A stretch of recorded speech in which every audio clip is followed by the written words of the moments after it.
அதான் பேரவை விதி 176(1) படி சட்டமன்றம் ஆரம்பிக்கும் போதோ அல்லது இப்படி சட்டமன்றத்தில் நிகழ்வுகள் தொடங்கும் போதோ ஆளுநர் உரையின் போதோ முதலில் தமிழ்தாய் வாழ்த்து, அடுத்து ஆளுநர் உரை, நிறைவாக தேசிய கீதம். இதற்கு முன்னதாக மாண்புமிகு ஆளுநர் வந்த உடனே பேரவைத் தலைவரும் பேரவை முதன்மை செயலரும் அவரை வரவேற்று அங்கே கார்ட் ஆஃப் ஆனர் கொடுக்கப்படுது. அதில் முழுமையாட்டு தேசிய கீதம் இசைக்கப்படுகிறது. தேசிய கீதம் இசைச்சு தான் அவங்கள கூட்டிட்டு வரோம். சட்டமன்றத்துக்குள்ள வந்த உடனே பேரவை விதி 176(1) படி தமிழ்தாய் வாழ்த்து, ஆளுநர் உரை, அவ்வளவுதான். அதோட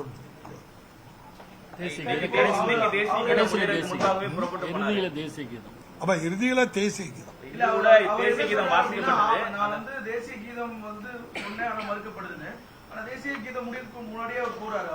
நீங்க தான் கேட்கணீங்க.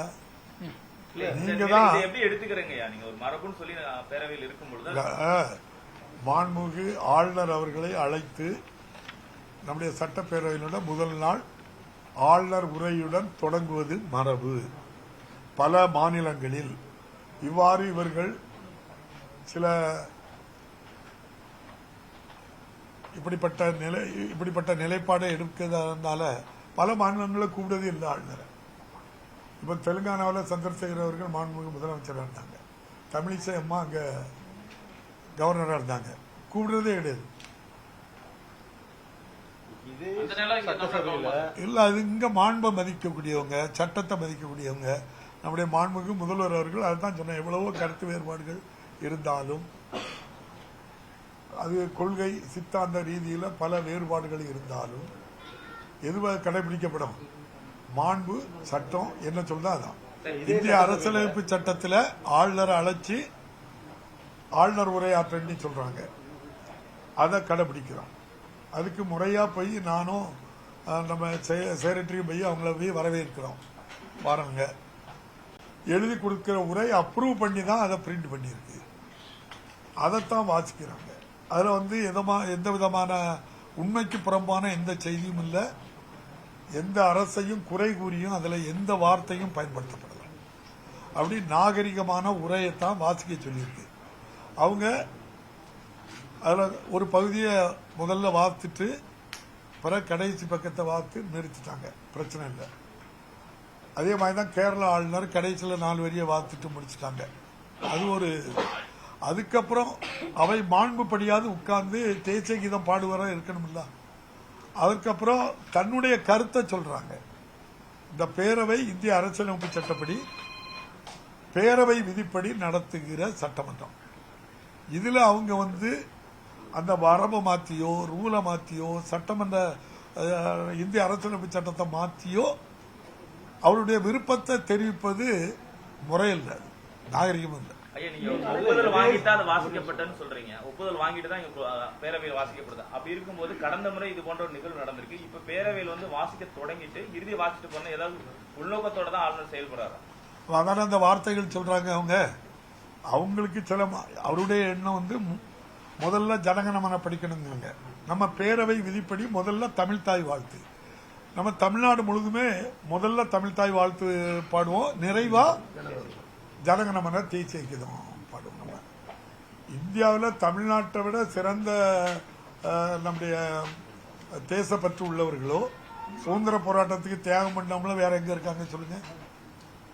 நம்ம ஒரு நடைமுறையில பண்ணிட்டு இருக்கிறோம். முதல்ல சிப்பாய் கழகம் வேலூர்ல தமிழ்நாட்டில் தான் நடந்தது, வேற எந்த நாட்டிலுமே நடந்தது.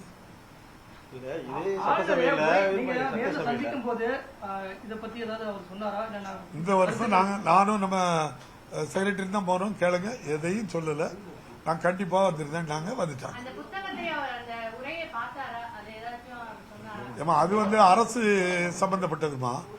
அரசு முதலமைச்சர் அவங்க கீழே இருக்கக்கூடிய அமைச்சரவை தான் அந்த ஆளுநர் உரையை தயார் பண்றது. அது பொதுத்துறை மூலம் அவர்களுக்கு வழங்கப்பட்டு கொடுக்கப்பட்டு ஒப்புதல் வாங்குதெல்லாம் அரசு ஒப்புதல் அளிக்கப்பட்ட ஆளுநர் உரை தான் வாசிக்க வந்திருக்கு. அதுல அவங்களுக்கு முன்பின் இருந்துன்னா நான் இந்த வார்த்தை சொன்னேன், இதுல நீங்க நீக்கல அப்படின்னு சொல்லலாம குறிப்பிட்டு ஒன்றை சொன்னால் நீங்க ஆளுநர் உரை எனக்கு நீங்க தயாரிச்சு தந்தீங்க. இந்த பகுதியெல்லாம் நான் நீக்க சொன்னேன், அதை நீங்க நீக்கல. அதனால நான் கடைசி வரியை வாத்துட்டு போறேன் அல்லது முதல் வரியை வாத்து நிறுத்திக்கிறேன் அப்படின்னு சொல்றதுக்கு பதிலாட்டு எனக்கு இதுல எழுதியிருக்கிறது ஒண்ணுமே எனக்கு பிடிக்கல அப்படின்னு சொன்னாக்கி எப்படி? இல்ல, அது தேசிய கீதத்துக்கு தான் தபால் தந்திருக்காங்க. அதுக்கப்புறம் நம்ம இந்த விதியை சொல்லியிருக்கோம். பேரவை விதியில இப்படித்தான் இருக்கு, நாங்க இப்படித்தான் செயல்படுவோம்னு தபால். இல்ல, ஏற்கனவே ஜனாதிபதி இங்க வந்தப்போ தேசிய கீதமும் தமிழ் தாய் வாழ்த்து பாடப்பட்டிருக்கு இதே சபையில. தேசிய ஜனாதிபதி வந்திருக்கும் போது பிரணாப் முகர்ஜி வரும் ஆரம்பத்துல துவக்கத்துல பாடப்பட்டுச்சு. அப்பயே இப்ப மறுக்கப்படும். அப்போ ஜனாதிபதி வந்து இப்போ நம்ம பிரணாப் முகர்ஜி ஜனாதிபதியா இருந்தாங்க. இதே பாரதிய ஜனதா கட்சி ஆட்சியில் இருந்து எழுதி கொடுத்த உரையை ஒரு வரி விடாம வாசித்தாங்க, ஒரு வார்த்தை மாறாம வாசித்தாங்க. புர்மா அம்மாவும் வாசிக்காங்க. இவங்களும் வாசிச்சிருக்கலாமே, அதை கேளுங்க. அப்படி ரிபப்ளிக் டே டீ பார்ட்டியில நம்ம கலந்துக்கிட்டோம்னா சுமூகமா இருந்துச்சுன்னு சொல்லப்பட்டது. திருப்பியும் வந்து நீங்க தானே தம்பி கேட்கணும், ஏன் இப்படி நடந்துக்கிடுது அப்படின்னு. இது வந்து ஒரு ஒரு மிகப்பெரிய கலாச்சாரம், இலக்கியம், பண்பாடு உள்ள ஸ்டேட் தமிழ்நாடு. இங்க ஒரு மரபு இருக்கு, அதான் மரபை எதுக்கு மீறணும்னு நாங்க அரசியலாக்கப்படுதுன்னு நினைக்கிறேன். அப்படித்தானே நடக்குது. இப்ப நீங்க இதுக்கு அதுக்கு ஏதாவது தொடர்பு இருக்குன்னா நீங்களே சொல்லுங்களா? ஆளுநர் உரை ஒப்புதல் பெற்று வாசிக்க சொல்லியிருக்கு, கூப்பிட்டுருக்கு, முறையா அவங்கள வரவேற்று பரந்த மண்டலத்தில் கூப்பிட்டு வச்சு ஹை டீ கொடுக்க ஏற்பாடு பண்ணியிருக்கு. அதுக்கு மட்டும்தான் வரல. அவங்க தேசிய கீதம் பாடக்கும் இருக்கல. அவங்க நடந்துகிட்டது முறையாண்டி நீங்களே பத்திரிகைகள் தான் சொல்லணும். சபாநாயகர் மரபு மீறி இருக்கிற நிதிநிலை அதாவது மத்திய அரசுடைய ஃபண்டை கேட்கறது, அதே நேரத்தில் இங்க கோட்சே குறித்தும் பேசுவதெல்லாம் மரபு மீறி. காரணம் பாஜக சட்டமன்ற உறுப்பினர்கள் செய்தியாளர் சந்திக்கும் அது மரபு மீறி. அவங்க அதாவது நம்ம அதுக்கு மரபு மீறி சொல்லல.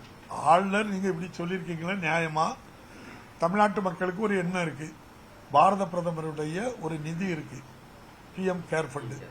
அதுல ஒரு 50,000 ரூபாய் வாங்கிட்டு வாங்க, 50,000 கோடி வாங்கிட்டு வாங்க. இன்னி தமிழ்நாட்டு மக்களுக்கு உணர்வு இருக்கு. இதை ஆளுநர் உரையில நம்ம யாரும் பேச முடியுமா? ஆளுநரை கொண்டு வச்சுக்கிட்டு அதான் சொன்னேன். இதே மாதிரி தான் நீங்களும் இந்த மரபை மீறி பேசக்கூடாதுங்க. ஒரு இப்படி பேசினா அது முறையில் இல்லையான்னு தான் சொல்லியிருக்கேன். இல்ல இல்ல, அவங்களுக்கு சொல்ல நீங்க எப்படி தவறாட்டு பேசுறோம் அதே போல தான் இது மரபு மீறின செயல். அதனாலதான் எல்லாம் சேர்த்து நீங்க இப்ப அதான் நம்ம இந்திய மக்கள் யாருக்கும் சொல்ல வேண்டிய அவசியம் இல்லைன்னு பிரதமர் சொன்ன முறை எப்படி கேட்க முடியும்? பாரத பிரதமர் அந்த பிஎம் கேர் ஃபண்ட் நான் யாருக்கிட்டையும் வாங்குவேன், எவ்வளவு ரூபாயும் இருக்கும், அது யாருக்கும் நான் சொல்ல வேண்டிய அவசியம் இல்லை அப்படின்னு பாரத பிரதமர் நம்ம இது என்னது தகவல் உரிமை சட்டத்துக்கு பதில் சொல்லியாச்சு. பார்லிமெண்ட்ல நிதி அமைச்சர் உட்பட எல்லாரும் பேசியிருக்காங்க. நாங்க இதுக்கு பதில் சொல்ல அந்த பணம் பற்றி யாரும் கேட்கக்கூடாது, அது தனி ஃபண்டுன்னு சொல்றாங்க. அது யாருக்கெல்லாம் எங்களுக்கு எப்படி தெரியும்? நீங்க தான் கேட்டு அந்த தனி ஃபண்ட்ல வாங்கி தரணும் பத்திரிகையாளர்கள். அதுக்கு பிறகு நீங்க பேசுனத அவைக்குள்ள இருக்குமா? நாங்க அதெல்லாம் நீ கேச்ச தீர்மானம் மட்டும் இருக்கும். ஆமா, அதாவது நீங்க இப்படி பேசிருக்கீங்களா அதே போல ஆளுநர் அந்த உரையில் இருக்கிறத மீறி பேசுறது அவ்வளவு நீக்கப்படுகிறது, அப்பாவு பேசுறது நீக்கப்படுகிறது.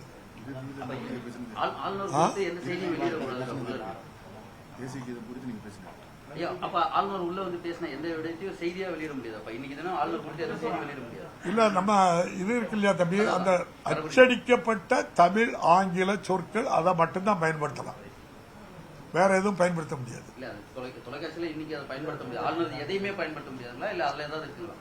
இவ்வளவுதானே லைவ்ல போயிடுச்சு. அதனால பையன் அதுதான் என்ஜாய் பண்ணிடுங்க, அவ்வளவுதான். சோசியல் மீடியாவில் பாத்தீங்கன்னா சோசியல் மீடியாவில் எல்லாம் போய் கட்டாயி போயிடுச்சு, எல்லாமே யூடியூப் எல்லாம் போயிடுச்சு. அது அறிவியல் விஞ்ஞான முன்னேற்றம். சரி, தேங்க்யூ.